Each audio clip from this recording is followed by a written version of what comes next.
নমস্কাৰ বন্ধু বান্ধৱীসকল, আপোনালোক সকলোকে মই মোৰ ইউটিউব চেনেললৈ স্বাগতম জনাইছোঁ।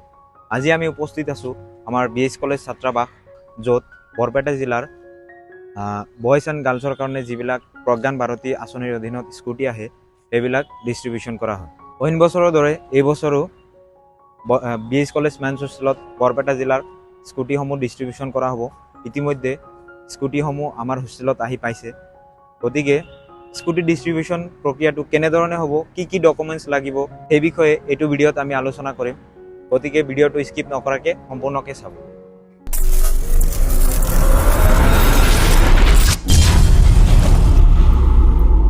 গতিকে বন্ধুসকল চাওক, ইতিমধ্যে আমাৰ মাজত স্কুটি আহি আমাৰ হোষ্টেলত পাইছে। ইয়াতে অকল বয়জৰ স্কুটিহে আছে, গাৰ্লছৰবিলাক আহিব আৰু স্কুটিবিলাক 2-3 দিনৰ ভিতৰত অৰ্থাৎ কালি বা পৰহিৰ ভিতৰত আপোনালোকৰ ডেলিভাৰী দিয়া হ'ব। গতিকে এইবাৰো স্কুটি চাওক, যোৱাবাৰৰ নিচিনা নহয়। অৰ্থাৎ যোৱাবাৰ আছিল আমাৰ TVS শ্বৰুমৰ, কিন্তু এইবাৰো হৈছে আকৌ এগেইন হিৰো শ্বৰুমৰ। গতিকে ইয়াত চাওক, আপোনালোকৰ স্কুটিবিলাকৰ বেটাৰী কানেকশ্যন খোলা আছে। এতিয়ালৈকে বেটাৰী কানেকশ্যন দিয়া নাই। ইয়াত আপোনালোকৰ বাবে এটা গ্লাছ দিয়া হ'ব আৰু ভিতৰত থাকিব আপোনালোকৰ হেলমেট।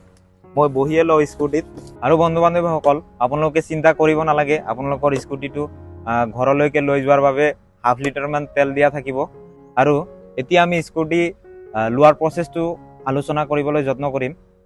গতিকে আপোনালোকে স্কুটি লোৱাৰ সময়ত কি ডকুমেণ্টছ লৈ আহিব লাগিব। 1 নম্বৰত লৈ আহিব লাগিব আপোনালোকৰ higher secondary pass certificate and marksheet. এইবাৰো যিহেতু মাৰ্কশ্বিট আৰু পাছ চাৰ্টিফিকেটটো একেলগে আহিছে, গতিকে এটাই ডকুমেণ্টছ সেইটো লৈ আহিব লাগিব। তাৰপিছত আপোনালোকৰ হায়াৰ ছেকেণ্ডেৰী যোনটো ৰেজিষ্ট্ৰেশ্যন কাৰ্ড আছিলে সেই বস্তুটো আপোনালোকে লৈ আহিব লাগিব।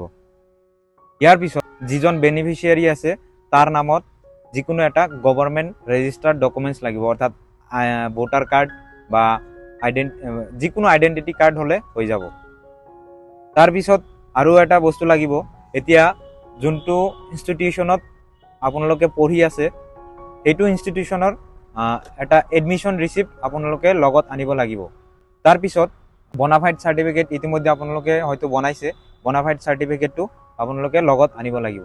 এইখিনি ডকুমেণ্টছ লৈ অহাৰ পিছত আপোনালোকে ইয়াত আহি শ্বৰুমৰ মানুহবিলাকৰ লগত কণ্টেক্ট কৰিব লাগিব।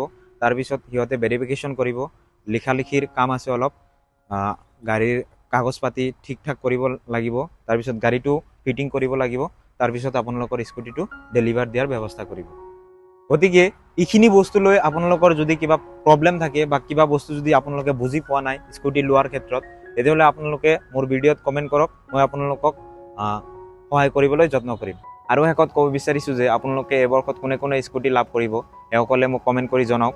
আৰু যদি আপোনালোকে মোৰ চেনেলটিত নতুনকৈ আহিছে তেতিয়াহ'লে মোৰ চেনেলটি ছাবস্ক্ৰাইব কৰক, ভিডিঅ'টি লাইক এণ্ড শ্বেয়াৰ কৰক। ধন্যবাদ।